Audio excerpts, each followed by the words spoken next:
हम कह रहे हैं बसपा अगर कांग्रेस से अलायंस कर ले ओवैसी से तो वो खुद सरकार बना ले। सर बड़ी बात बोल रहे हैं आप।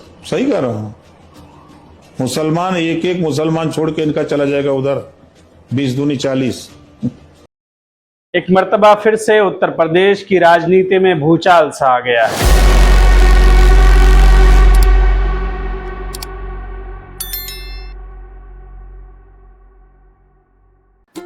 एक मर्तबा फिर से उत्तर प्रदेश की राजनीति में कुछ ऐसा होने जा रहा है जिसका तस्वुर लोग सदियों से नहीं किए हों।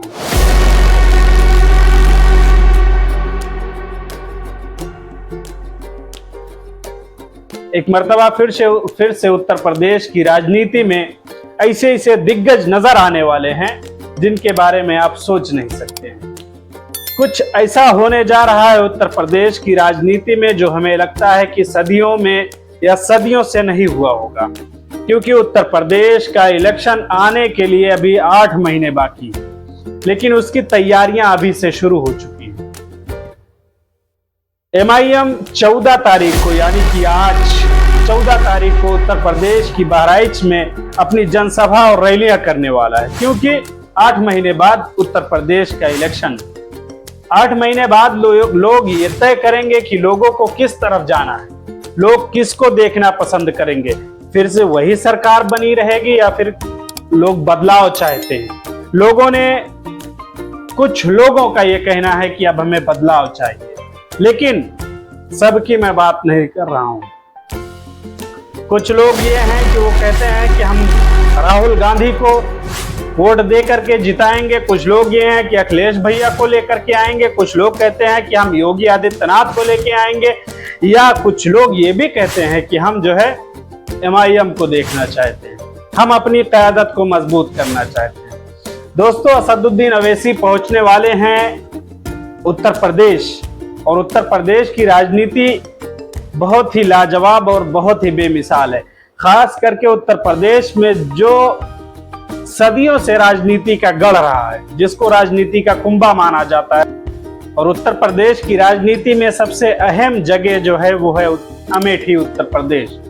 अमेठी जो कांग्रेसियों का घर माना जाता है कि यहाँ पर जो है कांग्रेस पैदा हुई है या फिर यहाँ पर उसका जन्म हुआ है, क्योंकि अमेठी विधानसभा जो है बहुत पुरानी और बहुत ही लाजवाब किस्म की है।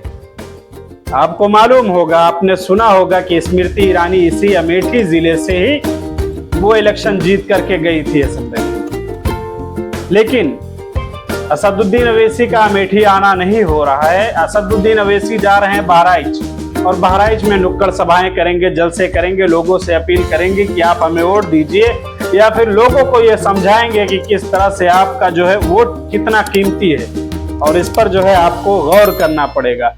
असदुद्दीन अवैसी जो एक बेहतरीन नेता है और बेहतरीन एक राजनीति के फनकार हैं और अच्छी पकड़ रखते हैं राजनीति में। हमें नहीं लगता है कि उनके अलावा या उनके जैसा कोई पूरे उत्तर प्रदेश या पूरे भारत के अंदर कोई ऐसा राजनेता होगा जो राजनीति, कानून व्यवस्था और लोगों के दरमियान जिस तरह से उठना बैठना है उनका, ऐसा कोई नेता करता होगा, या फिर जनता के साथ किस तरह से पेश आना है, ऐसा कोई नेता नहीं होगा जिसको इन सारी चीजों के बारे में इल्म होगा, इन सारी चीजों का सलीका होगा। दोस्तों, उत्तर प्रदेश का इलेक्शन बहुत ही खास होने वाला है। आपको मालूम होगा कि अभी 2 दिन पहले उत्तर प्रदेश का एक जिला है सुल्तानपुर। सुल्तानपुर के अंदर 2 मुस्लिम युवक चांदा, उस जगह का नाम है लम्बुआ चांदा। लम्बुआ चांदा में वो जा रहे थे और फिर जो है उनको कुछ ऐसे लोग मिल जाते हैं, टकरा ही जाते हैं, चाहे आप ट्रेनों में हो, चाहे जहाजों में हो, कहीं पर भी हो, बसों में हो, अगर आप कहीं जा रहे हो, कहीं सफर कर रहे हो, अगर खास करके आप दाढ़ी टोपी वाले हो या फिर आपकी शनाख्त हो रही हो कि आप मुसलमान हो, तो कुछ ऐसे लोग मिल जाते हैं जो कि ये कहते हैं कि तुमको जय श्री राम का नारा लगाना पड़ेगा, नहीं लगाते हो तो मार खाओगे।